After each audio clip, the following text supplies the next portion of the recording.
নমস্কার, আমি সুপর্ণা।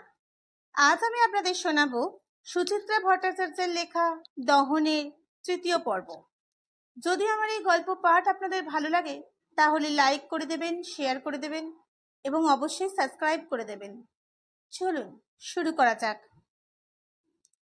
সরকার পক্ষের উকিল মেল ট্রেনের গতিতে কেস ডায়েরি পড়ে যাচ্ছে একঘেয়ে সুরে। মাথা মুন্ডু কিছুই তার বুঝতে পারছিল না ঝিনুক। তার চোখ ঘুরে ফিরে কাঠগড়ার দিকে। চার মূর্তি, উস্কো খুস্কো চুল, গালে বেশ কদিনের না কামানো দাড়ি। 2 সপ্তাহ পুলিশ হাজতে থাকার পর আজ আবার 4 বাবু উঠেছেন কাঠগড়ায় জামিনের আশায়। 3 ওস্তাদের মাথা নিচু, শুধু একজনের চোখ গোটা কোর্ট রুম চক্কর মারছে। ঝিনুকের মুখে এসে থামকালো চোখ দুটো, থমকেই আছে, ঠান্ডা খুনির দৃষ্টি। ঝিনুকের রক্ত হিম হয়ে গেল। বাড়িতে কাউকে বলে আসা হয়নি, এখানে আজ না এলেই বোধহয় ভালো হতো। ঝিনুকের ঠিক সামনের বেঞ্চে 3 স্যুট প্যান্ট টাই পাথরের স্ট্যাচুর মতো বসে। পাশের একজন প্রথম বেঞ্চের টাকমাথা বয়স্ক উকিলের সঙ্গে ফিসফিস করছে। পরিবেশটাই কেমন রহস্যময়। ব্রিটিশ আমলে ঘোড়ার আস্তাবল হিসেবে তৈরি ঘর। উঁচু উঁচু সিলিংয়ে ঝুলন্ত সিমেন্টের চাবড়া, যে কোনো সময় ছাদ ভেঙে পড়বে মাথায়। পলেস্তরা ওঠা দেওয়াল। স্বাধীনতার পর আর কালি ফেরানো হয়েছে বলে মনে হয় না। বিবর্ণ দেওয়াল নোংরা বাল্বগুলোর আলো শুষে নিচ্ছে। ক্রমান্বয়ে আর্তনাদ করে চলেছে একটা লম্বা ডাঁটি সিলিং ফ্যান। ঘরময় ছড়িয়ে ছিটছে উৎকট ভ্যাবসা গন্ধ। লাল শালুতে মোড়া এজলাস, কাঠের পাটাতন, চেয়ার টেবিল কাঠগড়া, সবেতেই পাতলা ধুলোর আস্তরণ। অল্প উঁচুতে অপেক্ষাকৃত কম নোংরা আসনে বসে আছেন মহকুমা বিচার বিভাগীয় ম্যাজিস্ট্রেট। পুলিশের একজন অফিসার ছাড়া 2 খেকুড়ের চেহারার কনস্টেবল হুকুমদার হয়ে দরজায় খাড়া। তাদের টপকে বাইরের হট্টগোল জুট করে ঢুকতে পারছে না ভিতরে। মেলে না। সিনেমা টিভির কোর্টরুমের সঙ্গে এক বিন্দু মিল নেই ঘরটার। হঠাৎ একটা গুরুগম্ভীর গলার আওয়াজে সচেতন হলো ঝিনুক। ফার্স্ট বেঞ্চের টাকমাথা বয়স্ক লয়ার উঠে দাঁড়িয়েছেন। ইওর অনার, এই কেস ডায়েরি আর আমার লার্নেড পাবলিক প্রসিকিউটরের বক্তব্য স্বীকার করে নিচ্ছে ও অভিযুক্তরা মোটামুটি সম্ভ্রান্ত বাড়ির সন্তান। First accused Partha Sikdar alias Golu প্রখ্যাত চিকিৎসক ডক্টর নিহার শিকদারের একমাত্র সন্তান। সেকেন্ড অ্যাকিউজড সুমন হালদারের বাবা বিদেশ হালদার, এক উচ্চপদস্থ সরকারি কর্মচারী। রাকেশ গুপ্তা অ্যালিয়াস রিকির পিতা Radheshyam Gupta, renowned construction merchant. Construction merchant? Promoter বলতে বাধে নাকি? ঝিনুক শরতের কথায় কান দিল না। কচকচ করে বাবুল গাম চিবোচ্ছে। তার কান উকিলের চড়া গলার প্রতিটি শব্দে নিমগ্ন।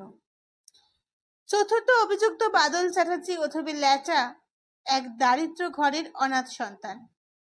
First, second and third accused কলকাতার এক বিখ্যাত কলেজের 2য় বর্ষের ছাত্র।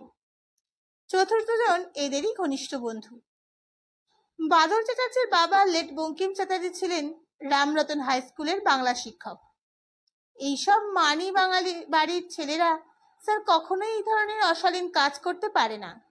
মিথ্যে মামলায় জড়িয়ে পুলিশ এদের পারিবারিক শান্তি ও সামাজিক প্রতিপত্তি ক্ষুণ্ণ করতে চাইছে। অ্যাকিউজদের থানায় আইডেন্টিফাই করা হয়েছে স্যার, আর ওই বাদল চ্যাটার্জির এগেইনস্টে ক্রিমিনাল রেকর্ডও আছে। টাকমাথা হেসে উঠল। লার্নেড প্রসিকিউটর, কয়েকটা কথা মনে হয় ভুলে গেছেন স্যার। প্রথমত, থানার আইডেন্টিফিকেশনের কোনো লিগ্যাল ভ্যালিডিটি নেই। দ্বিতীয়ত, এফআইআর এ এদের কারোরই নাম ছিল না। অতএব ফার্দার ইনভেস্টিগেশন আর কি থাকতে পারে?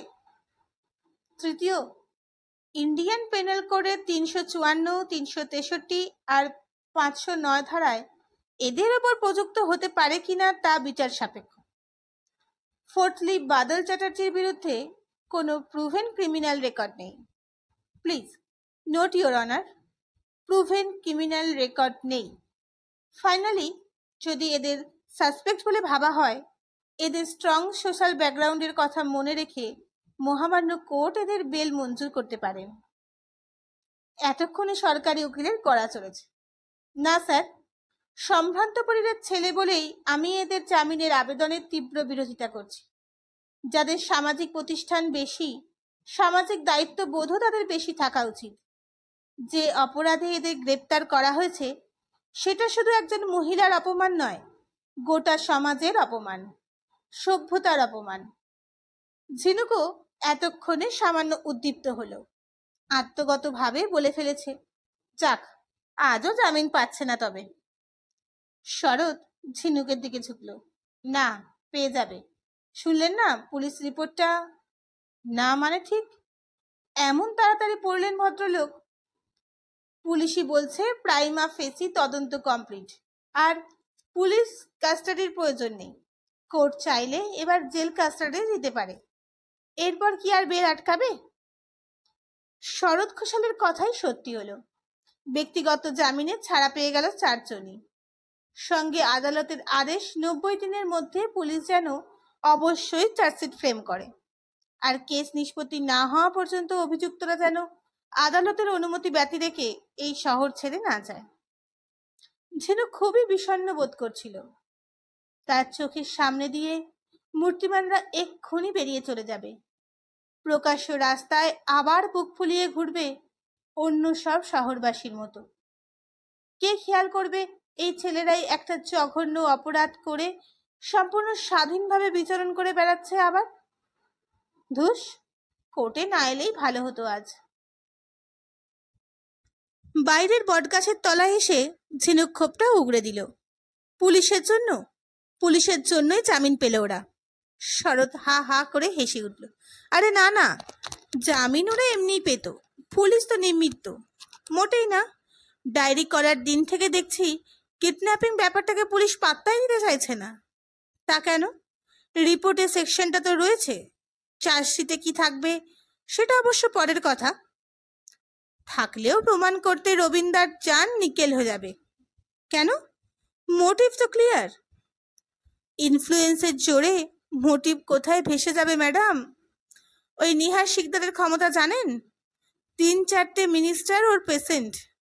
নেহাত কাগজে লেখালেখি হয়েছে, নইলে ওকে থোড়াই ধরা হতো। আকাশে মেঘ জমেছে, রোদ নেই, তবু ইট কাঠ মাটি উজাড় করে দিচ্ছে উত্তাপ। বেশ খানিকটা দূরে দুটো মারুতি আর একটা অ্যাম্বাসাডার। সেখানে দাঁড়িয়ে কোর্টরুমের 3 স্যুট প্যান্ট টাই 3 সম্ভ্রান্ত ব্যক্তি। ঝিনুক সেই দিকে পিছন ফিরে দাঁড়ালো। শরৎ ঘোষাল বলল, চলুন, চা খাবেন? শরতের সঙ্গে ঝিনুকের পরিচয় সামান্যই। ঠাম্মাদের শান্তি পাড়াবারের বার কয়েক দেখা হয়েছে মাত্র। একদিন মিলানিনীর ঘরে অবশ্য অনেকক্ষণ আড্ডাও মেরেছিল একসঙ্গে। এইটুকুন পরিচয়ে একটা লোকের সঙ্গে বসে চা খাওয়া যায়? ঝিনুক বলল, আজ থাক, একটু আলিপুর ক্যাম্পাসের দিকে যাব ভাবছিলাম। তা কি করে হয়? মিনাল মা যদি শোনেন তার নাতনিকে আমাদের বাড়ি থেকে আদর আপ্যায়ন না করে ছেড়ে দিয়েছি, আমাকে আস্ত রাখবেন? মোটেই আমার ঠাম্মা অত রাগি না। রাগি না? হোরে বাবা! মুখে চোখে বিচিত্র ভঙ্গি করল শরৎ। মৃণাল মা যা চেঁচিয়ে তাকান, সেটা কি জিনিস? মানে ওর তাকানোর মধ্যে কেমন একটা গর্জন ফুটে ওঠে। শুধু তাকানো নয়, একটা মানে আপনি মহিষমর্দিনীর চোখ দেখেছেন? ঝিনুকের ভীষণ ভালো লেগে গেল উপমাটা। মৃণালিনীর জন্য যথার্থ বিশেষণ। তবে ওই মুখে কোথায় যেন বিষাদও লুকিয়ে থাকে, গর্জন তেল মাখা বিসর্জনের প্রতিমার মতো। টালির ছাদের দিকে চতুর্দিক খোলা মেঠো চা মিষ্টির দোকান। দুনিয়ার সব রকমের মানুষজন সেখানে আহার আলাপে ব্যস্ত। প্রত্যেকের ভঙ্গিতে অদ্ভুত রহস্যময় গোপনীয়তা। ঝিনুক শরতের সঙ্গে একটা সরু টানা বেঞ্চিতে বসল। আপনি কিন্তু আমাকে চমকে দিয়েছিলেন। কেন? এখানে রুটির ধান্দায় আসি বলে? ওল্ড হোমের হোমিওপ্যাথ ডাক্তার, আলিপুরের পুলিশ কোর্টের সরকারি উকিল, এ কথা কেউ ভাবতে পারবে? পুরু ঠোঁট ছড়িয়ে হাসলো শরৎ। হোমিওপ্যাথিটা আমার নেশা, আর এটা পেশা। যদিও নিষিদ্ধ পেশা কিছু নয়, তবু আড়ম্বর করে বলে বেড়ানোর কোনো দরকার আছে? ঝিনুক মাথা নাড়ল। উফ, আপনার সঙ্গে আজ দেখা হয়ে আমি যা বেঁচেছি! এর আগে কখনো কোর্টে আসিনি, কিন্তু কিছুই থই পাচ্ছি না। যেদিকে তাকাই শুধু টাইপরাইটার, কালো কোট আর মানুষের মাথা, আর সবাই শুধু দৌড়চ্ছে, ঠিক সিনেমার কুইক মোশনের মতো। হুম, এ বড় আজব জায়গা। প্রত্যেকে বিজি, ম্যান অফ বিজনেস। লয়ারদেরও বিজনেসম্যান বলছেন? ইন্টেলিজেন্ট প্রশ্ন। বিজনেস সেক্টরই বটে, মানি মেকিং। মক্কেল ধরো আর আইনের বই দিয়ে পিষে দাও। তবে এখানে যত লোক দেখছেন তাদের 50%-এরই কোনো কাজ নেই। এমনকি যত পেঙ্গুইন ঘুরতে দেখছেন তাদেরও অনেকের এই দশা। এই গরমে শরৎ ঘোষাল সাদা ফুলাতা শার্ট পরে আছে, শার্টের বোতাম গলা অবধি আটকানো। গলার বোতাম খুলে ঘাড় স্বচ্ছন্দ করল শরৎ। কেউ কেউ তো আবার কৌতূহলেও ঘুরছে, আপনার মতো। আসলে আমার আজ একটা কাজ ছিল ইউনিভার্সিটির আলিপুর ক্যাম্পাসে। ভাবলাম এত দূর এসেছি, ছেলেগুলোকে যখন তুলছে একটু দেখেই যাই। ভালোই করেছেন। শরৎ কবজি উল্টে হাতা ফাঁক করে ঘড়ি দেখল। আপনার অনারে আমারও 4 মক্কেলকে দেখা হয়ে গেল। আগের দিন নিউজ পেপারে দৌলতে যা ভিড় হয়েছিল ভাবস, আজ তো একদম ভিড় নেই। এই শহর কিছু মনে রাখে না ম্যাডাম। আজ জানিয়ে নাচে, কাল সেটা বেমালুম ভুলে মেরে দেয়। এই আপনিই হয়তো 3 মাস পরে কেসটার কথা মনে রাখতে পারবেন না। কেসটা তার মনে 3 মাসের আগে আর উঠবেই না। হুম, নাকে তেল দিয়ে ঘুমোতে পারেন। পুলিশ আরও উইটনেস খুঁজবে, তাদের স্টেটমেন্ট রেকর্ড করবে, তারপর তো কেস সাজানো। হাজার প্রসিডিওর আছে। টেবিলে চা মিষ্টি হাজির। ঝিনুক হতাশ মুখে কাপ তুলল। তার মানে আপাতত ধামাচাপা পড়বে না। ম্যাজিস্ট্রেট খুব কড়া আছে। চার্জশিট 90 দিনের মধ্যেই জমা পড়ে যাবে। তারপরে তো আসল খেলা শুরু। আজ এই সাক্ষী আসবে না, কাল ওই সাক্ষী আসবে না, কোনদিন ওদের উকিল ডেট নেবে। তারপর এখানে কনভিকশন হলে ডিস্ট্রিক্ট কোর্ট আছে, হাইকোর্ট আছে, সবার শেষে সুপ্রিম কোর্ট আছে। মেয়েটার যে চূড়ান্ত অপমান হলো, তার প্রতিকার এভাবে। ঝিনুক চায়ের কাপ নামিয়ে রাখল। কেউ অপমানটার কথা ভাববেই না। আইনের চোখ কাপড় দিয়ে বাঁধা থাকে ম্যাডাম, ইমোশন নেই। অর্চনা গুহর কেসটাই দেখুন না, 15 বছর তো হয়ে গেল, কারোর পানিশমেন্ট হয়েছে? আপনার কেসে যদি কনভিকশন হয়, ভাবছেন শিকদার মশাই গুপ্তাজিরা ছেড়ে দেবে? দেখবেন হয়তো এই কেসটা টানতে টানতে ভিকটিম দিদিমা হয়ে যাবে, যদি অবশ্য কেসটা ততদূর এগোয়। ঝিনুক চোখে অন্ধকার দেখল। তারপর এত বড় একটা প্রতিবাদ হাস্যকর রকমের মূল্যহীন, সমস্ত বীরত্ব আর সাহসিকতার যোগফল শূন্য। A big zero, অশ্বটিম্ব। শরৎ যেন ঝিনুকের মন বুঝতে পেরেছে। হাসতে হাসতে বলল, আপসেট লাগছে? এ তো গেল শুধু ট্রায়াল প্রসিডিওর। এছাড়াও আর একটা দিক আছে। আপনাকে দেখে মনে হচ্ছে কেসটা নিয়ে আপনি খুব মেন্টালি ইনভলভড, কিন্তু আপনি কি গ্যারেন্টি করতে পারেন ভিকটিম হারসেলফ আপনার মতো করেই ভাবছেন? ঝিনুক ধন্দে পড়ল। রমিতার শ্বশুরবাড়ি কি অভদ্রের মতো কথা বলেছিল তার সঙ্গে? পলাশও তাকে থানায় দেখে কেমন শামুকের মতো খোলের মধ্যে গুটিয়ে নিচ্ছিল নিজেকে, কেমন যেন অসহিষ্ণু বিরক্ত। ঝিনুক মিনমিন করে বলল, মেয়েটা নিজের মান সম্মানের কথা ভাববে না? ভাবলেই ভালো। শরৎ কসরত করে প্যান্টের পকেট থেকে নস্যির ডিবে বার করলো। কৌটেতে তর্জনী ঠুকতে ঠুকতে বলল, আপনার মুখে চোখে যা হাল দেখছি, আপনারও শেষ পর্যন্ত ধৈর্য থাকবে তো? ঝিনুক আরক্ত হলো। লোকটা কি ভাবছে তাকে? এত অল্পে নিরুৎসাহ হয়ে যাবে সে? শরৎ ঘোষাল জানে না ঝিনুক অত সহজে হেরে যাওয়ার মেয়ে নয়। সে যা শুরু করে তার শেষ না দেখে ছাড়ে না। কলেজে ঢোকার সময় স্টুডেন্ট ইউনিয়নের চাঁদা দিতে রাজি হয়নি ঝিনুক। মুখের ওপর বলে দিয়েছিল, তোমাদের সঙ্গে আমার মতে মেলে না, আমি তোমাদের মেম্বার হব কেন। একটা ছেলে বিশ্রী ভাষায় অপমান করেছিল ঝিনুককে।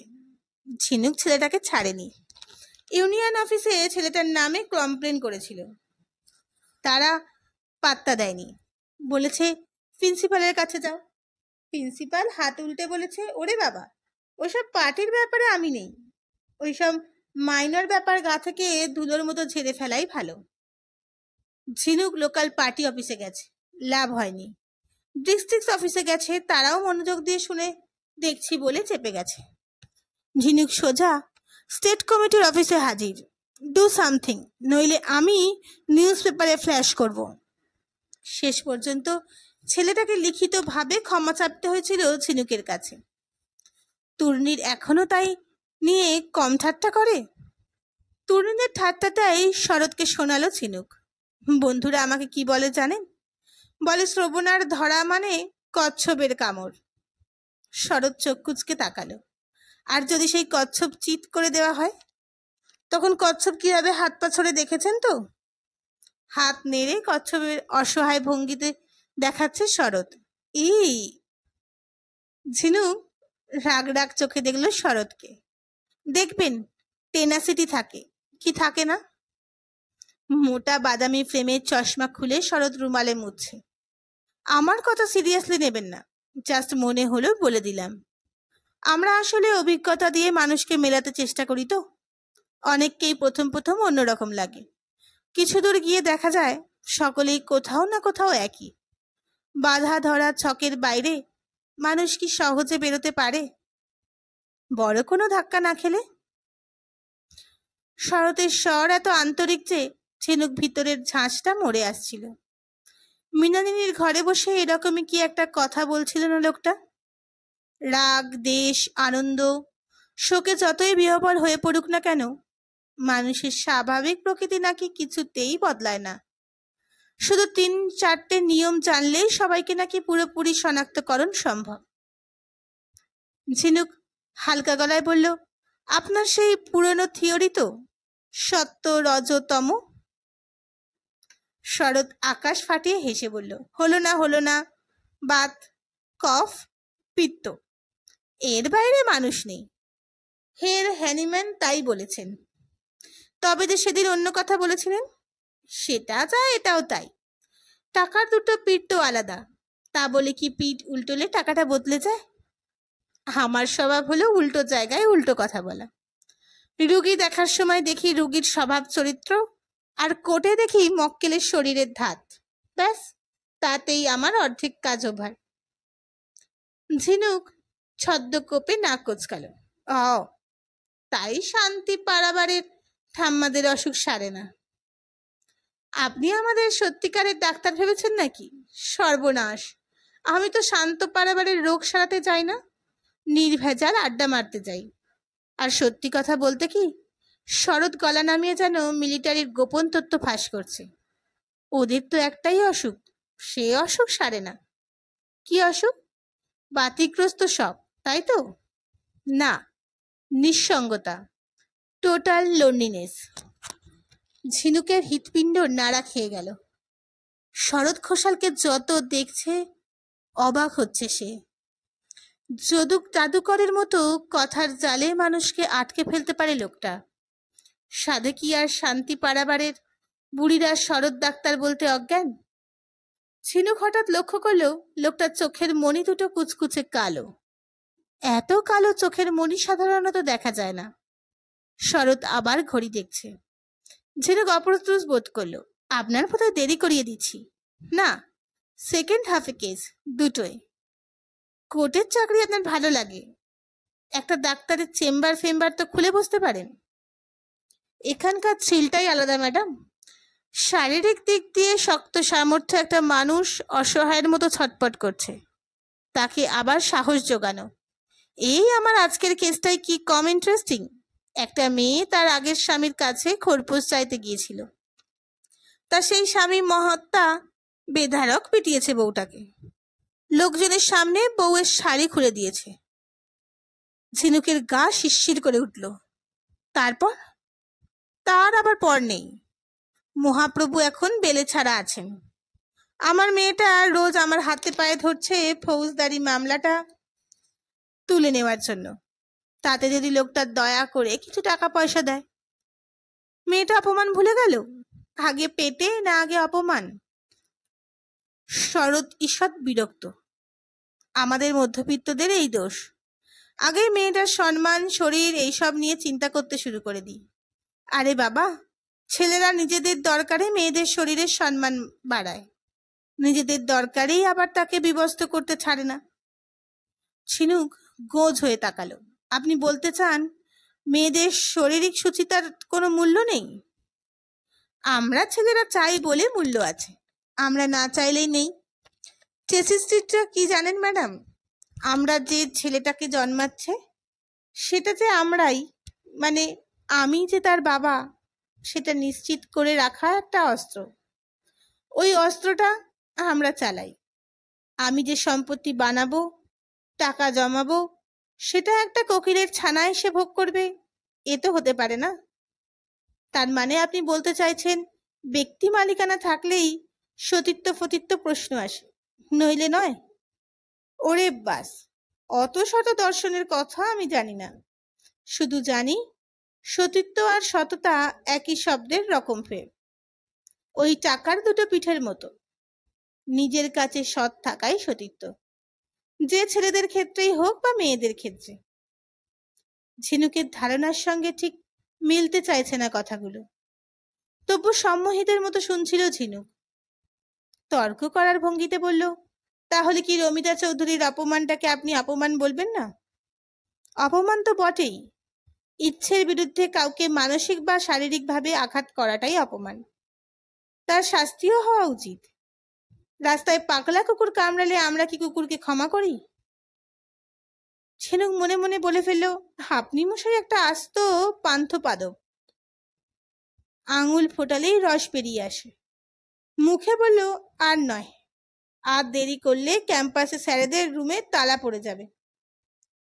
ঝিনুক চায়ের দোকান থেকে বেরোতে গিয়ে আবার তাকালো শরতের দিকে। একটা বছর 30-এর বউ জড়সড় হয়ে কথা বলছে শরতের সঙ্গে। মেয়েটার সঙ্গে দুটো বাচ্চা একটা কোলে ঝুলছে। শরৎ ঘোষাল চোখ বুঝে কি সব বলছে বউটাকে। বউটার সিঁথি সিঁদুরে মাখামাখি, কপালেও সিঁদুরের চাকা চিপ, হাত ভর্তি শাখা পলা। এই মেয়েটাকেই কি স্বামী পিটিয়েছিল? খোরপোশ দেয় না? এই মেয়েটাকেই কি? হায় রে মেয়ে, রমিতা চৌধুরী এই মেয়েটার মতো হবে না তো? ছোট্ট একটা ঝড় উঠেছিল বিকেলে, আনশান ধুলোর সঙ্গে কয়েকটা বড় বড় দানার বৃষ্টি। তখন থেকেই মধ্য জ্যৈষ্ঠের দাপট অনেকটা মোলায়েম। ঝিনুক ফুটপাত থেকে শুকনো একটা ডাল কুড়িয়ে আলগা মারল তূর্ণির পিঠে। তোর কথা ফলে গেছে বলে খুব মজা লাগছে না? লেকের ধার ঘেঁষে এই রাস্তাটা বেশ মনোরম। দুপাশে সার সার বৃক্ষরাজি, কৃষ্ণচূড়া, রাধাচূড়া, গুলমোহর, শিমুল, শিরিষ। মাঝে প্রতস্ত বুলেভার্ড, সবুজের মোহ মাখা। বাঁয়ে লেক। গরমের বিকেলে লেকের পার গমগম। তুলনায় ফুটপাতের পথচারী কম। অন্ধকার ঘন হওয়ার আগে তরুণীর মিটিমিটি হাসছিল। মজা লাগবে না? আমি শুধু কোটের সিনটা ভিজুয়ালাইজ করছি। কাঠগড়ায় দাঁড়িয়ে ছোড়া চারটে তোকে প্যাট প্যাট করে দেখছে আর ভেতরে ভেতরে মরমে মরে যাচ্ছে। একটা 5 ফুটি মেয়ের হাতে মার খেয়ে কি ক্যাডাফারাস অবস্থা। মোটেই আমি 5 নই, 5-1। That make no difference. গাছগাছালির ফাঁক দিয়ে রাস্তার আলো ছিটিয়ে পড়ছে চতুর্দিকে। রাস্তা বেয়ে গাড়ি ঘোড়ার শব্দহীন স্রোত। রাধাচূড়ার ফুলেরা অন্ধকারে হাসল। তরুণী বলল, এই, মা তোকে একবার যেতে বলেছে। কেন? লজেন্স ফজেন্স দেবে বোধ হয়। মেয়েতে এইসব ব্যাপারে খুবই ইউনিটি থাকে তো। একটা মেয়ে বীরত্ব দেখিয়ে ফেললো, অন্য মেয়ে গর্বে ফুলে ওঠে। দিদি তো রোজ একবার করে মৌলালি থেকে ঠাকুরিয়া এসে তোর কীর্তন গেয়ে যাচ্ছে। তোর আর ভাবনা নেই রে তুই নাই। বিয়ের পর ঝিনুকই তোকে প্রোটেক্ট করবে। রাস্তায় কেউ কিছু বললে তুই তোর ঝিনুককে খবর দিয়ে দিবি, ব্যাস, তারপর ঝিনুকই সামলে নেবে। তনিমাদির কথা তোর গায়ে ফুটছে বুঝি? হিংসে? একটুও না। মেয়েরা তো জেনেটিক্যালি ফিতুই।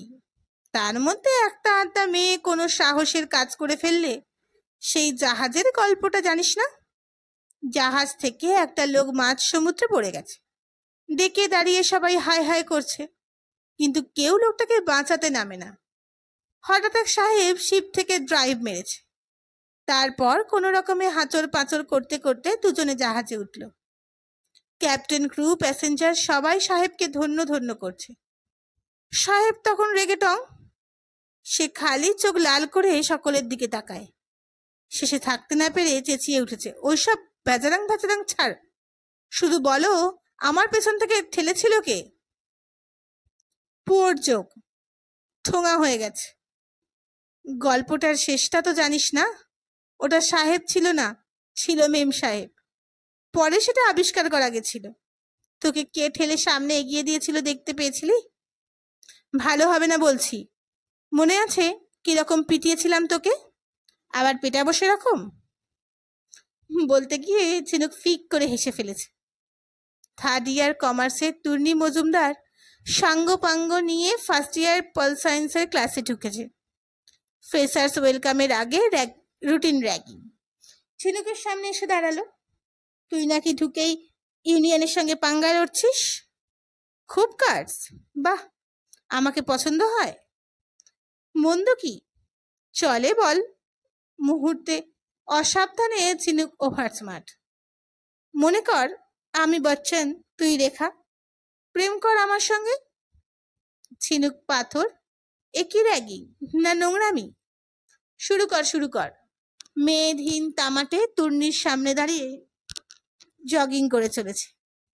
ঝিনুক অবাধ্য ঘোড়ার মতো দাঁড়িয়ে, আমি পারবো না। পারবি না মানে?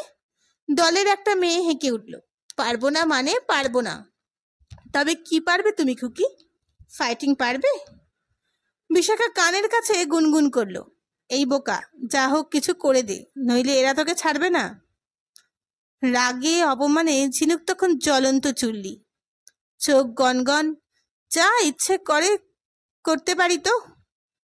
এই অমিতাভ বচ্চনটাকে বলেই ধাঁ করে এক ঘুষি তূর্ণীর পেটে। হ্যাঁচকা টান মারল ছেলেটার চুল ধরে, তারপর বুকে পিঠে দমাদম কিলচড়। এই কি করছিস কি করছিস? আরে মেয়েটা কি পাগল নাকি? 8-10টা হাত ছাড়াতে চাইছে ঝিনুককে। ঝিনুকও নেই ছড়ুঙ্গি, ক্রমাগত পিস্টনের মতো হাত চালিয়ে যাচ্ছে। 5 ফুট 11 ইঞ্চি তূর্ণীর প্রায় ফ্ল্যাট। দম নিতে পেট চেপে বসে পড়েছে, ঠোঁটে তবু হাসি ছকছক। ঝিনুক উন্মন। এই সময় এই তূর্ণীরকে দেখলে মাথায় রক্ত চলে যেত ঝিনুকের। এক জন্ডিসে পিকচার পুরো উল্টো। সেকেন্ড ইয়ারে ওঠার আগেই গরমের ছুটিতে।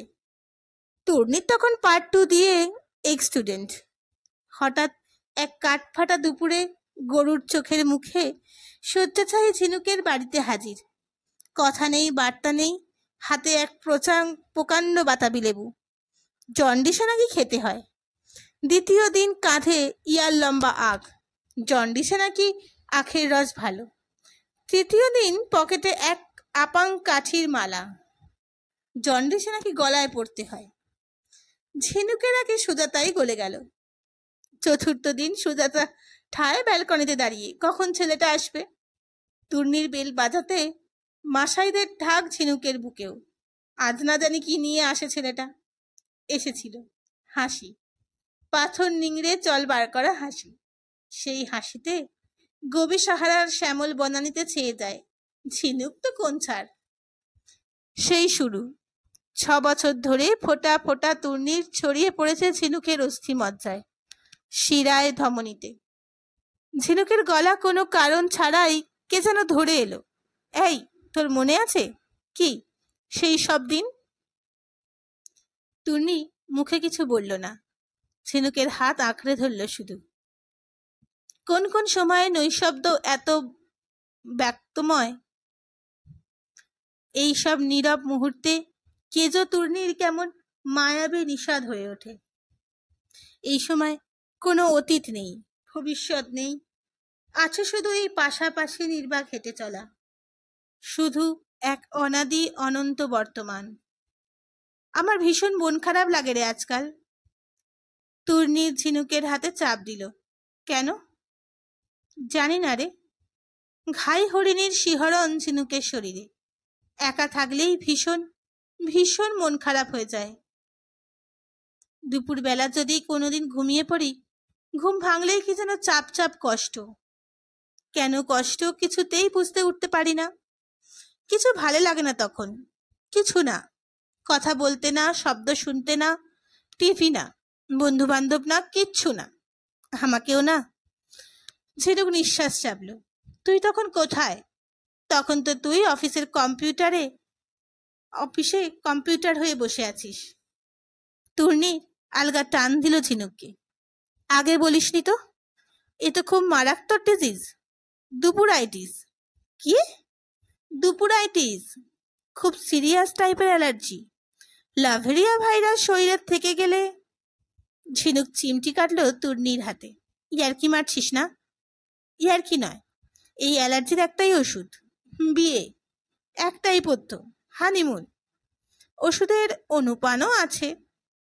নির্জন পাহাড় চাই, কাচের বাংলো চাই, সঙ্গে সারা দিন ঝিরঝিরি বরফ। দুপুর বেলাও ঘরের মধ্যে ফায়ার প্লেস। ঘরে তুই আর আমি, আমি আর তুই, এরকম 7টা দুপুর। সব অ্যালার্জি ফক্কা। ঝিনুক আবার চিমটি কাটল, এবার বেশ জোরে। না রে, আমি সিরিয়াস। অফিসের সান্নালও জুলাইয়ে বিয়ে করে ফেলেছে। আমার থেকে 1 বছরের জুনিয়র। সেও কিনা সিনিয়র হয়ে যাবে। কে তোকে জুনিয়র হতে মাথার দিব্যি দিয়েছে? মা তো কবে থেকে বলছে তুই পিছিয়ে যাচ্ছিস। তনিমাদিও তো সেদিন এসে বলে গেল। শখ করে কি আর পিছোচ্ছি? ল্যাডারটা ঠিক না ধরে বিয়ে করার ওয়াইজ হবে না। তারপর বাইরে যাওয়ার ব্যাপারটা নিয়ে এখন টাগ অফ ওয়ার চলছে।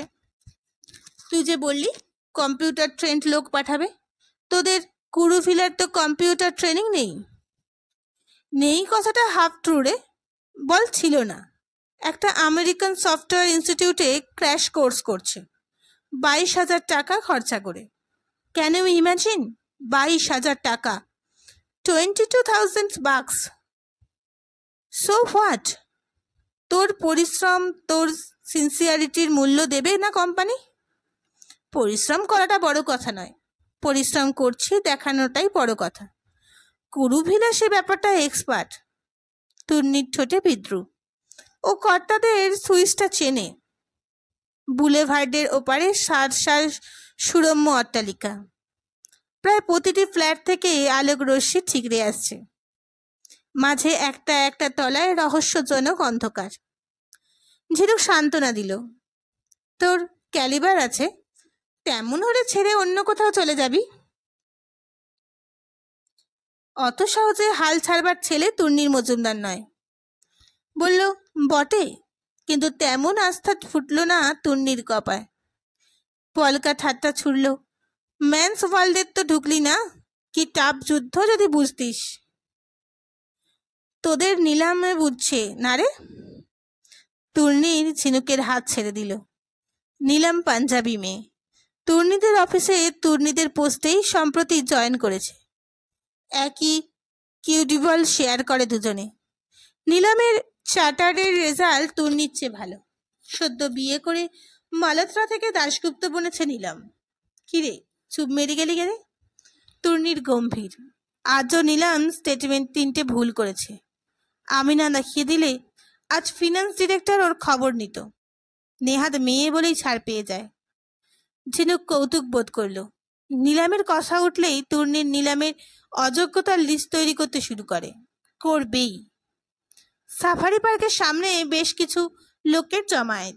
সার সার পার্ক করা গাড়ির আশেপাশে ফুচকা, ভেলপুরি, ঝালমুড়ি, সান্ধ্য আসর।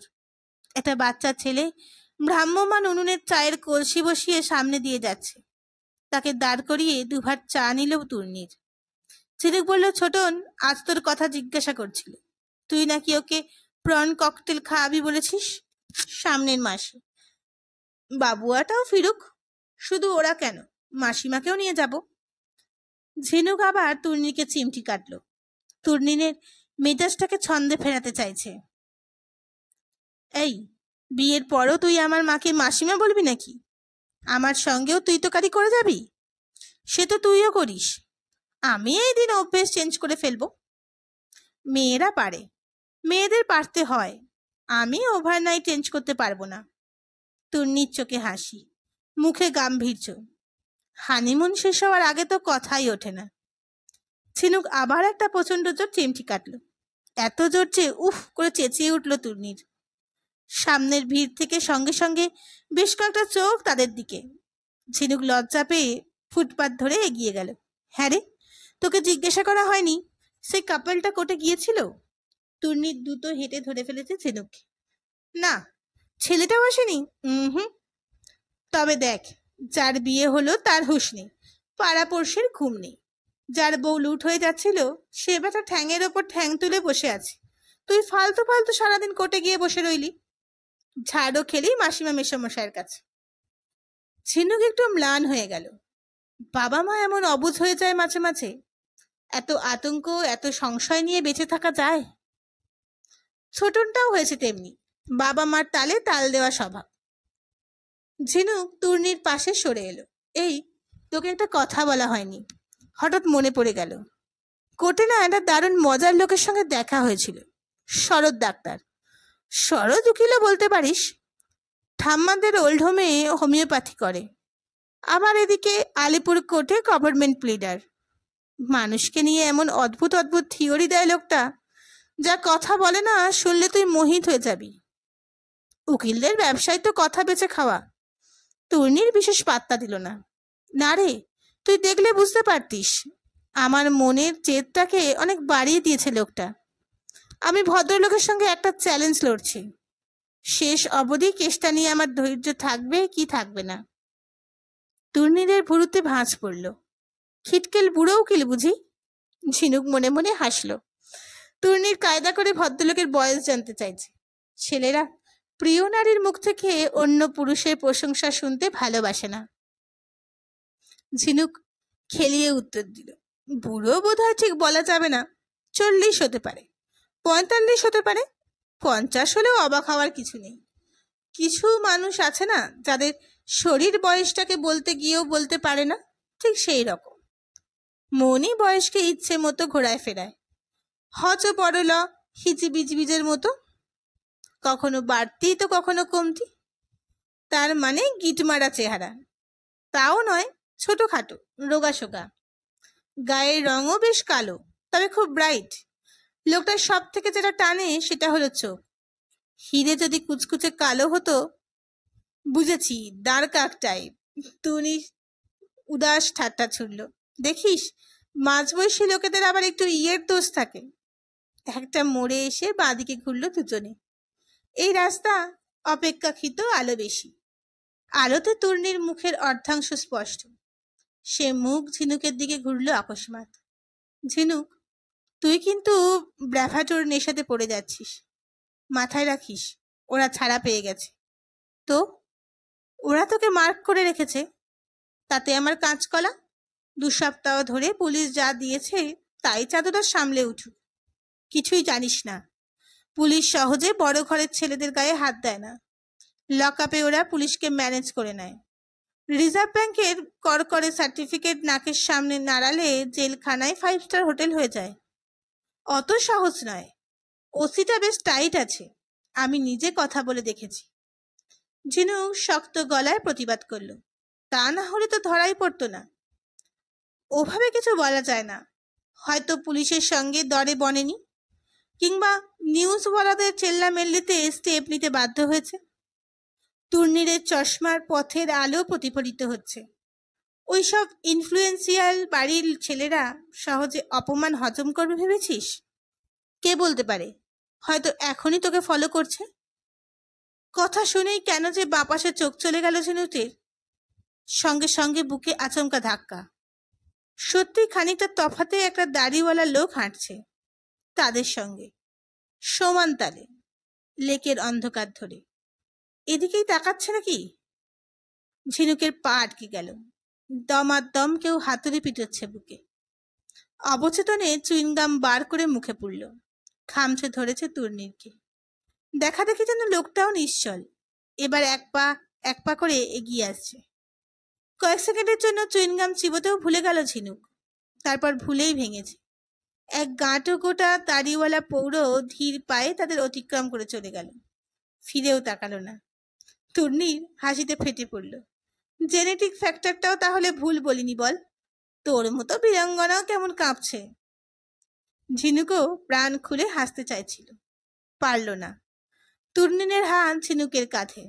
এত নার্ভাস হচ্ছিস কেন? আমি তো সঙ্গে রয়েছি, দেখ আমার দিকে তাকা। জোরে জোরে নিঃশ্বাস পড়ছে ঝিনুকের। নিজের অজান্তেই কখন তার দুই কান গরম, আগুন ছুটছে। ঝিনুক চিঠিগুলো উল্টে পাল্টে দেখছিল। সংবাদপত্রের অফিস থেকে রিডাইরেক্ট করা চিঠি। কদিন ধরে মাঝে মধ্যেই আসছে, 2, 3, 5টা। কাকদ্বীপ থেকে দেবিকা কয়াল, রায়গঞ্জ থেকে মানসী বসু, কাঁথি থেকে স্কুল শিক্ষিকা অমিতা ভট্টাচার্য। সব চিঠিরই বয়ান মোটামুটি এক। আমরা পথে ঘাটে ট্রেনে বাসে প্রতিদিন যে অস্বস্তির সম্মুখীন হই, আপনি আমাদের একক প্রতিনিধি হয়ে সেই সমস্ত লজ্জাকর পরিস্থিতির বিরুদ্ধে রুখে দাঁড়িয়েছেন। আপনার তুরন্ত সাহস আমাদের প্রেরণা। পুরুষেরও চিঠি আছে কয়েকটা। অভিনন্দন, অজস্র অভিনন্দন আপনাকে। 2-1টা চিঠির সুর অন্যরকম। আপনার মতো দুঃসাহসিক নারীর সঙ্গে ব্যক্তিগত আলাপে ইচ্ছুক। আশা করি স্বাধীনচেতা শ্রবণা সরকার আমার আমন্ত্রণে সাড়া দেবেন। শেষের চিঠিগুলো কুচি কুচি করে ছিল ঝিনুক। জানলার বাইরে উড়িয়ে দিল। কাগজের টুকরো হাওয়ায় ভেসে উড়ে যাচ্ছে বদ্ধ ডোবার দিকে। 2-4টে টুকরো মাটি অবধি পৌঁছল না, তার আগেই আটকে গেছে আগাছায়। ঝিনুক অন্যমনস্ক হয়ে যাচ্ছিল। ভোর রাতের স্বপ্নটা ফিরে ফিরে আসছে। গত 7 দিনে 3বার স্বপ্নটা দেখল ঝিনুক। এক স্বপ্ন, এক বাড়ি, একটি উঠোন, এক কুয়ো, গাছপালা, গান, নারকেল গাছ। বাড়িটা অনেকটা ঝিনুকের চারু মার্কেটের পুরনো বাড়ির মতো। দুপাশে টানা বারান্দা, মাঝখানে ঠাম্মা দাদুর ঘর, ঝিনুকদের ঘর, কাকিমণি কাকিমার ঘর। কিন্তু সে বাড়িতে তো এত বড় উঠোন ছিল না, এত ঝোপঝাড়, বড় বড় গাছপালা, অত বড় এক বিশাল কুয়ো, কুয়োতলার পিছনে কাছের বাথরুম। কৃষ্ণপক্ষের চাঁদের আলো কালচে ছায়া মেখে গুটিসুটি মেরে বসে আছে সেখানে। হুট করে দরজা খুলে সেই ভুতুড়ে আলো ছায়া বেরিয়ে এলো এক 10 বছরের মেয়ে। হাড় কাঁপানো শীতের রাত আষ্টে পিষ্টে সাপটে ধরেছে মেয়েটাকে। মেয়েটা হি হি কাঁপছে। যত না শীতে তার থেকে বেশি ভয়ে। নির্জন রাতের অন্ধকারে এত ভয় ছড়িয়ে থাকে। ভূতের ভয়, রাক্ষস কক্ষসের ভয়, সাপ ব্যাঙের ভয়, লাল লাল চোখ চোর ডাকাতের ভয়। সব থেকে বেশি ভয় বুঝি অজানা অন্ধকারটাকেই। 10 বছরের মেয়ে ভয়ে শীতে মাখামাখি হয়ে বাথরুমের দিকে যাওয়ার চেষ্টা করছে। যেই না পা বাড়ায় অমনি উঠোন বাথরুম হুশ করে সরে যায় দূরে। গাছপালা সব দৌড়ে আসে সামনে, একেবারে গায়ের ওপরেই। ছুটতে চৌকাটে ফিরে এলেই আবার জেগে সেই। আবার এগোয় গুটি গুটি, আবার গাছপালা পরিমরি করে সামনে। উফ, কি করে যে বাথরুমে যাবে মেয়েটা? যেতেই হবে। মেয়েটা এবার চোখ কান বুঝে লাফিয়ে নামলো। নামতেই কোথায় গাছপালা, কোথায় ঝোপঝাড়, চতুর্দিক ধুধু। প্রকাণ্ড কুয়োটা শুধু হাঁ করে মাছ উঠোনে। মেয়েটা ঝুঁকে কুয়োর ভিতরটা দেখলো ভয় ভয়। অতস্পর্শী গহ্বরে অন্ধকারও নেই, জলও নেই এক বিন্দু। চকচকে গভীর খাদ, এক সিংহ শুধু কেশর ফুলিয়ে গর্জন করে চলেছে। কোত্থেকে গান বেজে উঠল। আজ না ছড়ুঙ্গা তুঝে দম দমাদম। সুলগ্না চেঁচিয়ে উঠল, খলনায়কের গানটা চালিয়ে দে না। বিশাখা আর মৈনাকের গলা শোনা গেল। জানিস না, গানগুলোকে তো টাডায় অ্যারেস্ট করা হয়েছে। মেয়েটা কুয়ো থেকে মুখ তুলতেই উঠোন বাড়ি রাত্রির সব ভোঁ ভোঁ। ঠাঠা রোদে খায় দাঁড়িয়ে এক নারকেল গাছ, ঠিক ঝিনুকের চোখের সামনে ডোবার ধারে এখন যে গাছটা দাঁড়িয়ে, হুবহু সেই গাছটাই। কি অর্থ হতে পারে এই স্বপ্নের? মেয়েটার চেহারা 10 বছরের, কিন্তু মুখটা এখনকার ঝিনুকের, মনটাও। কুয়োর উঠোন গাছপালাদেরও নির্ভুলভাবে চেনা যায়। শিমুলতলার, কিন্তু শিমুলতলার তো 10 বছর বয়সে চায়নি ঝিনুক। কতদিন আগে গেছে? বড়জোর বছর 3। ইউনিভার্সিটির বন্ধুদের সঙ্গে অনিন্দিতাদের বাগান বাড়িতে। সেই বাড়ির ইদারায় ছোটবেলার গল্পের সিংহটা এলো কি করে? ওই নারকেল গাছটাই বা কেন? ঘুম ভাগলে স্বপ্নের রেশ মিলিয়ে যায় ধীরে ধীরে, শুধু চোখের সামনে রয়ে যায় ওই নারকেল গাছ, মিনারের মতো দীঘল। কিন্তু কেন? এই স্বপ্নের মানে কি? তরুণীরকে কাল বিকেলে স্বপ্নটার কথা বলবে ভেবেছিল ঝিনুক, পারেনি। কেমন যেন বাঁধো বাঁধো ঠেকেছে। মনে হয়েছে তরুণীর বুঝি জেনে যাবে তার ভিতরটার ভয়টা। আচ্ছা, এও তো হতে পারে কদিন ধরে মনটা ভীষণ বিক্ষিপ্ত আছে বলেই এরকম স্বপ্ন দেখছে ঝিনুক। সত্যিই তো দুবার ভয় পেয়েছে সে। কাঠগড়ায় সেই হিংস্র খুনির চোখ, আর লেকের অন্ধকারের দাড়িওয়ালার মুখ। সেই ভয়ে কি স্বপ্ন হয়ে বারবার? তবে কি ভয়ের বীজ লুকিয়েই থাকে অবচেতনায়, কাল্পনিক জুজু হয়ে? তাই যদি হয়, তাহলে ভয়কে মেরে ফেলার বীজই বা কেন থাকবে না মানুষের মনে? রান্নাঘর থেকে চেঁচামেচির আওয়াজ ভেসে আসছে। ঝিনুকের চিন্তায় সুতো ছিঁড়ে গেল। গোবিন্দর মার সঙ্গে আবার লেগেছে মায়ের। সুজাতা চিৎকার করে উঠল, 10 দিনে বাড়িতে গুঁড়ো সাবান শেষ, 15 দিনে বাসন মাজার পাউডার। আমার হিসেব করা মশলাপাতির মাস শেষ হওয়ার আগেই ফুরোয় কি করে? নাইটির ওপর হাউসকোট জড়িয়ে ঝিনুক দরজায় এসে দাঁড়ালো। ছোটন কি একটা ফুট কেটেছে। মার গলা স্কেল ছাড়িয়ে গেল। 1000বার বলবো, 20 দিনও চলবে না গ্যাস? যা খুশি তাই করবে? ভেবেছেটা কি? কাল রাত্রিরে 10টা রুটি বেঁধেছিল, 10টাই সকালে গিলে বসে আছে। গোবিন্দর মারও ষট সপ্তমে, মোটেই 10টা খাইনি, 9টা খেয়েছি। তুমিই তো বলেছ রাতে যা রুটি বাঁচবে সকালে খেয়ে নিও। তা বলে খাওয়ার একটা সীমা পরিসীমা থাকবে না? এই সকালে অতগুলো রুটি? ফ্রিজ থেকে কে তোমাকে তরকারি নিতে বলেছে? 7 সকালে খাওয়া নিয়ে খোটাও দিওনি। খিদের তাড়নায় খাটতে আসা, গতর খাটিয়ে খাই। এক বাড়ি গেলে আমার 10টা বাড়ি আছে। ঝিনুকও গোবিন্দর মাকে বিশেষ পছন্দ করে না। মাঝে মাঝেই তার কাছ থেকে 10-20 টাকা নেয়, ফেরত দেয় না। কত মাসেও ছেলের অসুখ বলে 20 টাকা নিয়েছে। তা বলে রুটি নিয়ে চেঁচামেচি? ঝিনুক দরজা খেলে গলা চড়ালো, গোবিন্দর মা তুমি চপ করো তো। আর মা, তোমাকে যদি গোবিন্দর মাকে না পোষায় অন্য লোক দেখো, রোজ রোজ চেঁচামেচি ভালো লাগে না। সুজাতা আর গোবিন্দর মা তে মন নেই। তার চোখ রান্নাঘর থেকে এবার ঘুরে গেছে ড্রয়িং স্পেসের ক্যাবিনেটে রাখা ভিসিপিতে। ফুটকির মতো লাল আলো জ্বলছে। ছোটন কাল অনেক রাত অবধি এই ঘরে বসে ক্যাসেট দেখেছে। উইকেন্ডে হোস্টেল থেকে এলে খুব বেশি সিনেমা দেখা হয় না, তাই গরমের ছুটিতে সমস্ত না দেখা সিনেমা গোগ্রাসে গিলছে সে। আর প্রায়শই ভিসিপি বন্ধ না করেই শুয়ে পড়ছে। সুজাতার দুপদাপ গিয়ে সুইচ অফ করে এলো। ছোটনের বিকার নেই, খাবার টেবিলে বসে মন দিয়ে সে খেলার পাতা পড়ে চলেছে। ঝিনুক ভাইয়ের সামনে এলো। রোজ কি এত সিনেমা দেখিস রে? সবই তো এক নাচ এক গান, একই ফাইট, একই গল্প। 2 ভাই ছোটবেলায় বিছড়ে গেল। একজন বড় হয়ে পুলিশ হলো, অন্যজন গুন্ডা, আর তার সঙ্গে নিরেট কিছু বোকা ভিলেনের দল। তোর মধ্যে বড় বেশি দিদিমণি ভাব হয়ে এসে গেছে রে দিদি। ছোটন হাই মাইনাস পাওয়ারের চশমা নাকের ওপর নামালো। তবে তোর হাতটা একদম সোনা দিয়ে মোড়া। ঝিনুক হেসে ফেলল। মাস্কা মারিস না, কাজের কথা বল। মাল্লু চাই বুঝি? তুই কি থট রিডিং করছিস নাকি? কত লাগবে? যা পারিস। 100, 200, 300? অত টাকা দিয়ে কি করবি? তুই যে বললাম দার্জিলিং যে নেক্সট সানডে, সে তো তুই বাবাকে চপিয়ে ফেলেছিস। বাবার একটু টান যাচ্ছে, তোদের ইউনিভার্সিটির সব এক্সাম চলছে তো। নেক্সট ব্যাচ ধরতে ধরতে বাবার গরমের ছুটি কাবার হয়ে যাবে। তাও 1000 দেবে বলেছে। স্টিল হাতে 200-400 টাকা এক্সট্রা না থাকলে চলে? 6 দিনের ট্যুরে 1000 টাকা উড়িয়ে দিবি, আবার আমার কাছে চাইছিস? ফালতু গান ছাড়, দিবি কি দিবি না বল। দেব না। বাবার গাদা গাদা টাকা ধ্বংস করছিস। ধ্বংস নয়, বল ইনভেস্টমেন্ট। ছোটন তুড়ি মেরে ঝিনুকের কথা উড়িয়ে দিল।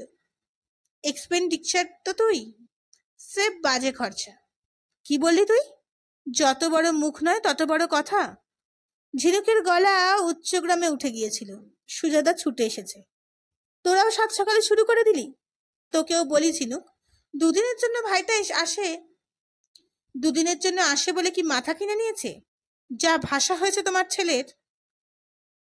ছোটন হি হি করে হাসে। এই দিদি, বেশি রাগিস না। পার্মানেন্ট ভাঁজ পড়ে যাবে কপালে। মুখের শেপ চেঞ্জ হয়ে যাবে। তুর্নিটা ওই মুই দেখলে ফেন্ট গেলে যাবে। ঝিনুক রাগের সাথে বলতে গিয়েও ভাইয়ের ওই মুখ চোখের ভঙ্গিতে হাসছে ফিক ফিক। সুজাতা বলে, তোমার দিদি তো এমনিতেই ফিল্মি খাওয়াচ্ছে ছেলেটাকে, হুটহাট এমন তর্ক জুড়ে দেয়। ভুল বললে তর্ক জুড়বো না। ঝিনুক প্রতিবাদ জানালো। তুর্নিরের কথা কি বেদবাক্য নাকি? বেদবাক্য কিনা জানি না, তবে তোমার থেকে তুর্নিরের প্র্যাকটিক্যাল সেন্স অনেক বেশি। কিসে কি হয় ও অনেক ভালো বোঝে, ঘোড়ার মাথা বোঝে। আমিও চাকরি বাকরি করি, রাস্তাঘাটে চরকি মারি, আমাকেও চোখ কান খোলা রেখে চলতে হয়। কোথায় তুর্নি আর কোথায় তুই? ও কত রকম মানুষ দেখে, কত রেসপন্সিবল পোস্টে রয়েছে, কত অভিজ্ঞতা। তার কাছে তোর ওই লিলিপুটদের পড়ানোর চাকরি। ঝিনুক তর্ক বাড়ালো না। মা বরাবরই হবু জামাইয়ে আপ্লুত হয়ে থাকে। ছেলে চারটের জামিন পাওয়া অবধারিত ঘটনাটা আগে ভাগেই বলে ফেলে ইদানিং সে মার আরো গভীর বিশ্বাসের পাত্র। তার সামান্যতম সমালোচনা করাও এখন বাতুলতা। মাকে কি করে ঝিনুক বোঝায় ওই লিলিপুটদের মধ্যেই বিশ্ব দর্শন হয়ে যায় তার। প্রতিটি শিশুই পৃথক পৃথক পরিবারের প্রতিচ্ছবি। বাবা মা, একটাই ছেলে অথবা একটাই মেয়ে, বড়জোর 2টো ছেলে মেয়ে। Nucleus family. বেশিরভাগ পরমাণু নিউক্লিয়াসের অবশ্য এর থেকে বেশি প্রোটন নিউট্রন থাকে। এই নিউক্লিয়াস হামদো হামারাদো তেই শেষ। যে কোনো বাচ্চার সঙ্গে 2 মিনিট কথা বললেই জানা যাবে তার বাবা কিরকম রোজগার করে, মা চাকরি করে কিনা, মা বাবার সম্পর্কে কেমন, তারা টিভিতে কি কি সিরিয়াল দেখতে ভালোবাসে, বাবা মদ খায় কিনা, মার সঙ্গে বাবার কি নিয়ে ঝগড়া হয়, বাবা মাকে কখনো আদর করে, কোন সময় দুজনে ভালো মেজাজে থাকে, কত সামান্য আয়েসে চাঁদও কিনে আনতে পারে বাবা মা, ঠাকুরদা ঠাকুমা বাড়িতে এলে কি ধরনের আচরণ করে মা, অথবা দাদু দিদা দেখলে বাবা। একজন তো একবার বিজ্ঞের মতো বলেছিল, বাবা মার একদম অ্যাডজাস্টমেন্ট হচ্ছে না আন্টি, বিয়েটা বোধহয় ভেঙেই গেল। ঝিনুকরাও কি একই বৃত্তের বাইরে? ঝিনুক নৈবেক্তিক হওয়ার চেষ্টা করল। তবু যেন ঝিনুকদের ছোটবেলায় বাবা মার সঙ্গে একটা মসলিনের পর্দার ব্যবধান ছিল। সময় সেই পর্দাটাকে চুরি করে নিয়ে যাচ্ছে।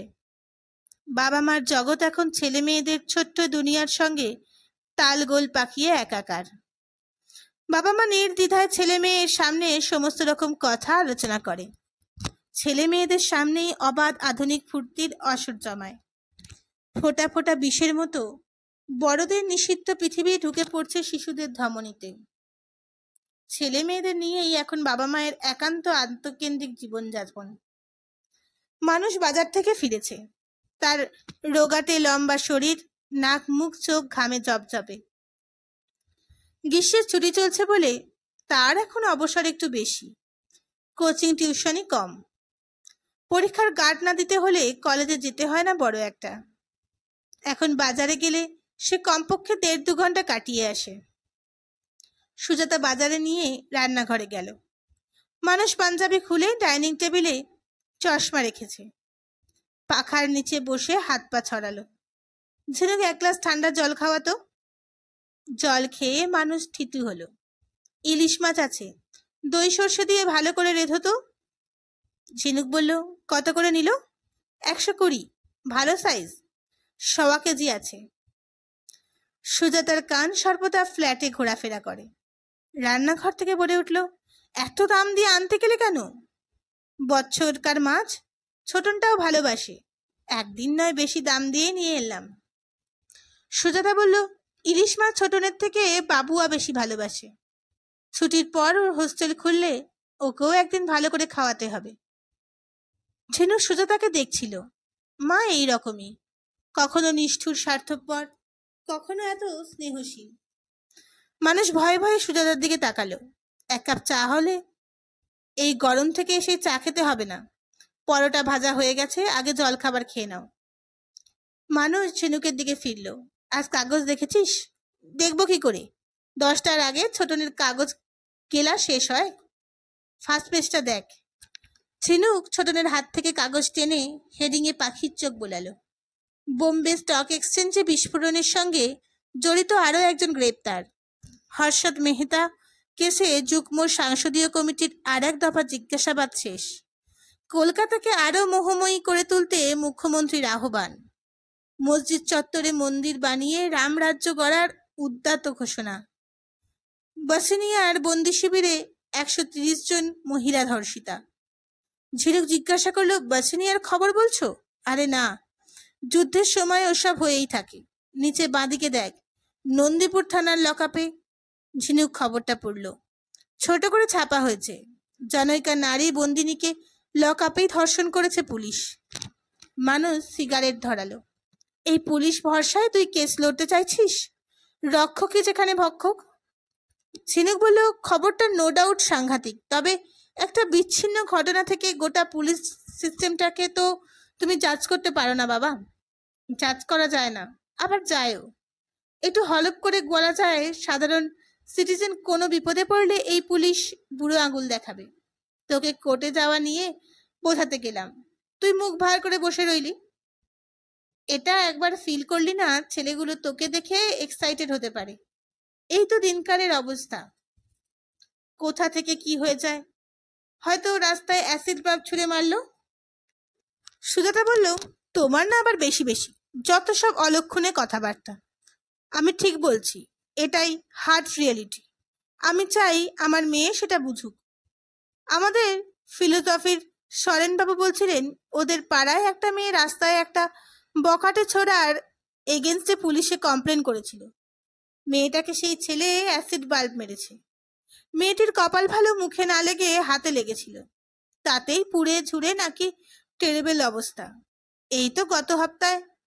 ঝিনুক অবাক, কই কাগজে তো বেরোয়নি।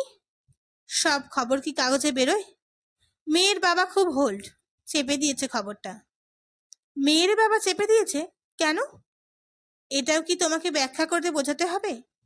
মানুষের ভুরু জড়ো, মেয়ের নামে কেলেঙ্কারি রটার ভয়ে। কেলেঙ্কারি? সুজাতা বলল, বিশ্ব সংসারে সবকিছু জেনে দিগ্গজ হয়েছ, মেয়েদের গায়ে কেন কালি লাগে সেটা বোঝো না? স্ট্রেঞ্জ, এ তো খুনের চেষ্টা। বাড়ির লোক স্টেপ নেবে না? মেয়েটা তো মরেও যেতে পারত। মেয়ে মানুষ মরল তো বেঁচেই গেল। সুজাতা ফোঁস করে শ্বাস ফেলল। দাগি হয়ে বেঁচে থাকা মরে যাওয়ার থেকে বেশি যন্ত্রণার। কোন পুরুষবাহিত অনভিপ্রেত ঘটনায় কেন শুধু মেয়েটার গায়েই কালি লাগে? মেয়েরা কি মানববিহীন, মস্তিষ্কবিহীন, শুধুই একটা শরীর, একটা জঠর, গর্ভাশয়? ঝিনুক বলল, ওসব দিন আর নেই মা। ছেলেরা বরজাতি করলে মেয়েরা প্রোটেস্ট করবেই, সে তো তুমি করেছই, অনেক হয়েছে, এবার থামো। মেয়ে বড় হয়ে গেলে বাবা মা তাকে নিয়ে কি যে চিন্তা, তা তুমি কি বুঝবে? মানুষ বলল, তোর সেদিন কোর্টে যেতে ইচ্ছে হয়েছিল, আমাদের বলতে পারতিস, কেউ একটা সঙ্গে যেত। ছোটন উঠে গিয়ে সোফায় বসেছিল। তার চোখের সামনে উৎকট বিদেশি নাচ চলছে। MTV। প্রায় নগ্ন নারী দেহ কম্পিউটারের জাদুতে টুকরো টুকরো হয়ে ছড়িয়ে যাচ্ছে রঙিন পর্দায়। সেখান থেকে তারাক করে সামনে এসে দাঁড়িয়েছে ছোটন। আমায় বলতে পারতিস, জাস্ট ইম্যাজিন, আর্নটোল্ড শেয়ারজেনিকার তোকে পাহারা দিয়ে কোর্টে নিয়ে যাচ্ছে। কারোর বুকের পাটা হবে তোর দিকে তাকানো? থাক, ওই তো 22 ইঞ্চি বুকের খাঁচা, তাই নিয়ে উনি আমাকে প্রোটেক্ট করবেন। শর্টস পরা টিংটিংয়ে ছোটনের দিকে তাকালো সুজাতা। ছেলের হাতে পায়ে বুকে বেশ ঘন লোম বেরিয়েছে। পুত্রগর্ভে আলোকিত সুজাতার মুখ ঠাট্টা করছিস কেন? বুকের খাঁচা যাই হোক, পুরুষ মানুষ তো বটে, তাতে আর সন্দেহ কি?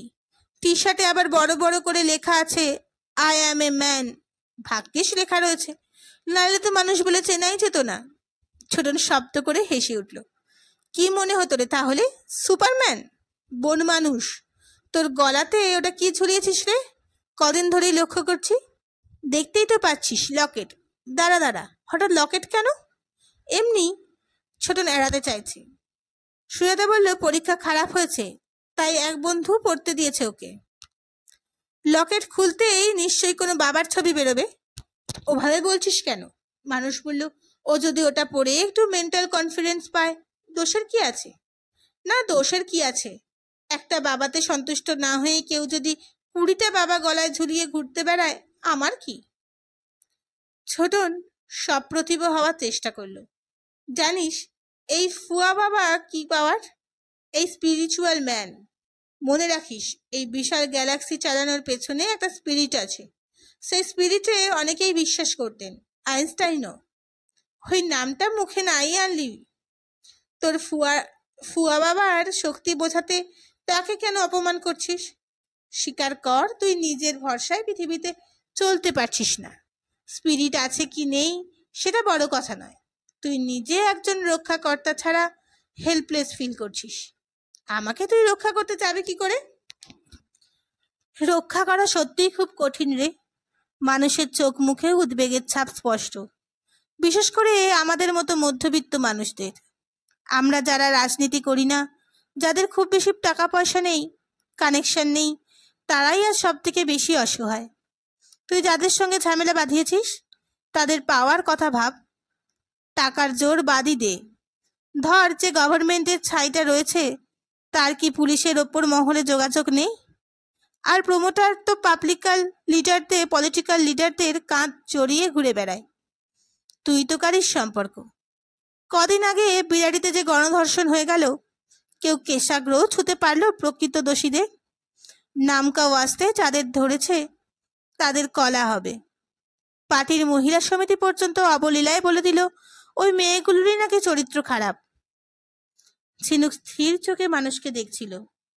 কথাগুলো যে তার বাবার কথা নয়, অন্য কারোর আলোচনা থেকে সংগ্রহ করা, পরিষ্কার বুঝতে পারছে। স্থির দৃষ্টিতেই প্রশ্ন করল, আমাকে একটা উত্তর দেবে বাবা? তুমি যে এত কথা বলছো, ধরো ছেলেগুলো যদি ইনফ্লুয়েন্সিয়াল বাড়ির না হতো, যদি আমাদের মতো কোনো ফ্যামিলি বা তার থেকেও কোনো গরিব ফ্যামিলির হতো, তাহলে কি তুমি আমায় কোর্টে যাওয়ার সমর্থন করতে? সাধারণত মানুষ খুব একটা বেশি কথা বলে না, কিন্তু একবার কথা শুরু করলে 45 মিনিটের কমে থামার অভ্যাস নেই তার। একটু অসহিষ্ণু মুখেই বলল, এসব তো কাল্পনিক প্রশ্ন। কি হলে কি হতো সে কি আগে থেকে বলা যায়? ঝিনুক মনে মনে হাসল। তখন বাবা মা নিশ্চয়ই এভাবেই বাধা দিত। সম্মান, মেয়েদের সম্মান এরকমই ঠুনকো। রাস্তায় অতি সাধারণ ছেলেও অশালীন অঙ্গভঙ্গি করলে মেয়েদেরকেই বলা হয় সামলে চলো। আশ্চর্য! যুক্তি দিয়ে বাবা কোনো কিছুই বিচার করবে না, না করতে চায় না। হয় টেনশনে ভোগে, নয়তো নিরুপায়ের মতো পারিপার্শ্বিকের কাছে নীরবে আত্মসমর্পণ করে। ঝিনুক বাবার উদ্যোগে কমাতে চাইল। আমার কোর্টে যাওয়া নিয়ে বেশি ভেবো না বাবা। শরৎবাবু বলছিলেন, ওরা যদি আমাকে পথে ঘাটে সামান্যতম ভয় দেখানোর চেষ্টা করে, ওরা আবার অ্যারেস্ট হবে। তখন কোনো ক্ষমতাই ওদের জামিনে ছাড়াতে পারবে না। সুজাতা মানুষকে খাবার দিয়ে গেছে। মানুষ পরোটা ছিঁড়ছিল। কে শরৎ? শরৎ ঘোষাল। তুমি বোধহয় ওকে দেখেছ, ঠাম্মাদের ওল্ড হোমে। মানুষ চট করে মনে করতে পারল না। ঝিনুক আবার বলল, শান্তি পাড়াবাড়ির হোমিওপ্যাথ ডাক্তার, কালো মতন বেটে খাটো, কাঁচা পাকা গোফ। ছোটন নতুন করে টিভির সামনে গিয়ে বসেছিল। সেখান থেকেই নাক গলিয়েছে। সে কোর্টে কি করছিল? রুগী মেরে ধরা পড়েছে? না, উনি আলিপুর কোর্টের government lawyer. Homeopath lawyer? Chhotan যেন একটু আগেই বিদ্রুপ ফিরিয়ে দিচ্ছে। টিস করছিস কেন? কোর্ট কাছারি করে কি হোমিওপ্যাথি করা যায় না? সরকারি উকিল হলে লক্ষ বার করা যায়। আসি যাই মাইনে পাই, কাজ করলে উপরি চাই। খবর নিয়ে দেখ, নির্ঘাত প্র্যাকটিস ভালো ছিল না, লাইন করে গভর্নমেন্টের প্যানেলে ঢুকেছে। ওল্ডহোমের লাইনেও 2 পাইস ঝাড়ছে। সুজাতা ব্যালকনিতে টবের পরিচর্যা করছিল। সেখান থেকে চোখ বড় করেছে। ওল্ডহোম থেকে আবার কি রোজগার রে? ছোটন হাতের মুদ্রায় অদৃশ্য মাছি তাড়ালো। সবে কি আর ওপর থেকে বোঝা যায় মা? শেষ বয়সের বুড়িদের সেবা শুশ্রূষা করে ওখানে অনেক বুড়িরই তো মালকড়ি আছে। ছোটনের ইঙ্গিতে ঝিনুক খেপে গেল। ওখানে যারা থাকেন তাদের হাল জানিস? তুই তো 7 জন্মে ঠাম্মার কাছে যাস না। দেখেছিস কি অসহায় অবস্থায় সব পড়ে আছেন? আরে যা, ঠাম্মার নিজের কম মালকড়ি আছে, দাদুর লাখখানেক টাকার ফিক্সড ডিপোজিট, উইডো পেনশন, ঠাম্মার কিছু জুয়েলারিও আছে, তাই না মা? লোকটা হয়তো মালদার বুড়িদের কাছ থেকে একটু টুকটাক হাতায়। আশায় আছে ঠাম্মাররা হয়তো উইলে কেউ কিছু লিখে দিয়ে যাবে। মিলানিনীর ঘরে চারু ঠাম্মার তোষকের নিচে সার সার কয়েন দেখেছিল ঝিনুক, নাতির জন্য সাজানো। ওই নাতিই নাকি একমাত্র দেখতে আসে ঠাকুমাকে, তোষকের নিচে রাখা কয়েনগুলোর লোভে। ঠাকুমা অন্যমনস্ক হলেই ছটপট চুরি করে কয়েন সব পকেটে পড়ে। চারু ঠাম্মা দেখেও না দেখার ভান করেন। নাতি আসার আগে নিজেই সাজিয়ে রাখেন আধুলি সিকি টাকা, নাতি আশায় বজায় রাখতে। সেই অশিক্ষিত নাতির লৌকিক মনটার সঙ্গে ছোটনের তফাৎ কোথায়? ঝিনুকের মনটা তেতো হয়ে গেল। ঘরে ফিরে আবার চিঠিগুলো ছুঁড়ে ছুঁড়ে দেখছিল ঝিনুক। চিঠিগুলো স্পর্শ করলেই মনে সব মলিন উধাও হয়ে যায় ঝিনুকের। একটা একটা কাগজের টুকরো আর কয়েক লাইন লেখা কেমন যেন পাকে পাকে বেঁধে ফেলেছে তাকে। এই বন্ধনে কোনো অধিকারের দাবি নেই, কোনো আইনের শৃঙ্খলা নেই। এই বন্ধন যেন ঠিক বন্ধনও নয়, এ এক সীমাহীন মুক্তির আকাশ, যে আকাশে শঙ্খ চিলের মতো সোনালি ডানা মেলে উড়ে যায় ঝিনুক, উঁচুতে, অনেক উঁচুতে। শরৎ ডাক্তার বলেছিল ঝিনুকে কি শেষ পর্যন্ত ধৈর্য থাকবে? শরৎ ডাক্তার বোকা, সে জানে না ঝিনুক থেমে যাওয়ার ক্ষমতা আর ঝিনুকের হাতে নেই। পরদিন দুপুরে ঝিনুক বিছানায় শুয়েছিল। ছোটন আড্ডা মারতে বেরিয়েছে। হঠাৎ নীলাঞ্জনা এসে উপস্থিত। ঘরে ঢুকেই প্রশ্নমান, কি করছিস রে আজ দুপুরে? ঝিনুক আড়মোড়া ভেঙে উঠে বসল। ঠিক নেই, স্কুলের মাধুরীদির সঙ্গে সন্ধ্যেবেলা নাটক দেখতে যেতে পারি, একাডেমিতে। আমি খুব বিপদে পড়েছি রে। অরুণাংশুর সঙ্গে আজ দেখা করতে হবে, ভীষণ নার্ভাস লাগছে। তুই যাবি আমার সঙ্গে? ঝিনুকের বুঝতে সামান্য সময় লাগলো। অরুণাংশ মানে সেই বোস্টন? তিনি তাহলে কলকাতায় ল্যান্ড করেছেন। ঝিনুক গিয়ে কি করবে? নীলাঞ্জনার মুখে খুশি মাখা লজ্জার ছটা। চল না প্লিজ, চিনি না জানি না, ভালো করে গুছিয়ে কথাও বলতে পারি না, তুই থাকলে বস একটু ভরসা পাই। তার মানে তোদের 2 বাড়ির কথাবার্তা প্রায় পাকা, এখন শুধু লাস্ট হার্ডেল। হার্ডেল ফার্ডেল নেই, ডেট ফিক্সড, শ্রাবণে। নীলাঞ্জনা চোখ টিপল। বিয়ের আগে অরুণাংশ একটু ফর্মাল কোর্টশিপ করতে চায়। প্রথম দিন বলেই তোকে বলছিলাম। ঝিনুক মজা পেল। বাহ, আধুনিকতার হাওয়ার সঙ্গে রক্ষণশীলতার মিছিল। চোখ ঘুরিয়ে বলল, আমি কেন কাবাব মেয়ে হাড্ডি হব রে? নীলাঞ্জনার স্বরে তবু অনুনয়। চল না, অরুণাংশ দারুণ উইটি, ব্রাইট, তোর ওকে একদম খারাপ লাগবে না। নীলাঞ্জনার মুখে বারবার অরুণাংশর ডাক শুনতে অস্বস্তি লাগছিল ঝিনুকের। লেখাপড়া এত ভালো হয়েও এই কাঙালিবোনা কি নীলাঞ্জনাকে শোভা পায়? ঝিনুক হাই তুলল। না রে, আমাকে ছাড়। মাধুরীদির সঙ্গে প্রোগ্রাম হয়ে আছে, আমার জন্য ওয়েট করবে। তাছাড়া ঝিনুকের কথার মাঝে সুজাতা শরবত নিয়ে ঘরে ঢুকেছে। দুই বান্ধবীর সঙ্গোপনে কথা বলার দেখেও সেও কৌতূহলী। কি ব্যাপার রে? ঝিনুক চোখ নাচালো। বিয়ে, শ্রাবণে। বিয়ের পর দুজনেই স্টেজ। সুজাতা ফস করে বলে উঠল, সে তো তুর্নিও যাবে সামনের বছর। তুমি না মা? ঝিনুকে মাথা ঝাঁকালো। কোথায় অফিসে কথা হয়েছে কি হয়নি তুমিও ধরে নিলে ও যাচ্ছে। সুজাতা বিরস মুখে বলল, তোমার তো সবেতেই ঠোঁট ওল্টানো স্বভাব। হ্যাঁ নীলাঞ্জনা, তোরা একটু ঝিনুককে ধমকাতে পারিস না? এত টেপো হয়ে উঠেছে দিন দিন। নীলাঞ্জনা অবাক হয়ে দুজনের মুখের দিকে তাকাচ্ছে। সুজাতা বলল, সেদিন কি করেছে জানিস? ওই গুন্ডাদের দেখতে উনি কোর্টে চলে গেছিলেন একাই, কাউকে কিছু না বলে। ঝিনুক দপ করে জ্বলে উঠল। চনে চনে এত বলার কি আছে? মামার বাড়িতে গিয়ে বলেছ, কাকিমণিকে বলে এসেছো চুরি ডাকাতি করেছি নাকি? তুই বল নীলাঞ্জনা, বাহাদুরি দেখানো হয়ে গেছে? কাগজে নাম বেরিয়েছে, সবাই ধর্নি ধর্নি করছে, ব্যাস। মেয়েদের কি এর বেশি পাওয়ার ঠিক? ও কি বলবে? ওর নিজের কোনো মত আছে নাকি? নীলাঞ্জনা গা বাঁচাতে চাইল। বাবা মা তখন চাইছে না, গুন্ডা বদমাইশ বাড়ছে দিন দিন। ঝিনুক বান্ধবীর দিকে কটমট করে তাকালো। চিবিয়ে চিবিয়ে বলল, নীলু, এটা তোর সাবজেক্ট না। যা বাড়ি গিয়ে এক মনে বোস্টনের ধ্যান কর, আখেরে লাভ হবে। নীলাঞ্জনাকে এগিয়ে দিয়ে হন হন করে ঝিনুক মানুষের ঘরে ঢুকেছে, পিছন পিছন সুজাতাও। বাবা, পরিষ্কার করে বলো তো তোমরা কি চাও? মানুষের সামনে রাশিকৃত পরীক্ষার খাতা, সে এখন তার কর্ম ঘোরে। আদরের মেয়ের দিকে চশমা খুলে তাকালো। কি চাই আমরা? তোমরা কি সত্যিই চাও না আমি একেবারে কজের জন্য লড়ি? মানুষ অন্যমনস্কভাবে বলল, নিশ্চয়ই চাই। তাহলে আমাকে সবাই মিলে আটকাতে চাইছো কেন? মানুষ খাতার গোছে পাশে সরিয়ে রাখলো। রেগে যাচ্ছিস কেন? আমরা মা বাবা, আমাদের তো দুশ্চিন্তা হবেই। তোর বিপদ আপদের কথা ভাববো না? আমার জায়গা ছোটন হলে ছোটনকেও বাধা দিতাম। মানুষ গম্ভীর। তবে ছোটনের জন্য ভয়টা একরকম, তোমার জন্য ভয়টা আর একরকম। আফটার অল তুমি মেয়ে। ছোটবেলা থেকেই তো এই কথা বলনি। বলেছ ছেলেও যা মেয়েও তাই। আজ অন্য কথা উঠছে কেন? মানুষের আগে এবার সুজাতাই ঝাঁঝিয়ে উঠেছে। লেখাপড়া শেখানো হয়েছে, চাকরি করতে দেওয়া হয়েছে, তাতেই কি তুমি পুরুষ মানুষের সমান হয়ে গেলে নাকি? ঝিনুকের গলায় কাছে একটা কান্না দলা পাকা ছিল। কে বলেছে সে পুরুষ মানুষের সমান হতে চায়? কখনো না। সে একটা মানুষ হতে চায়, পুরো মানুষ।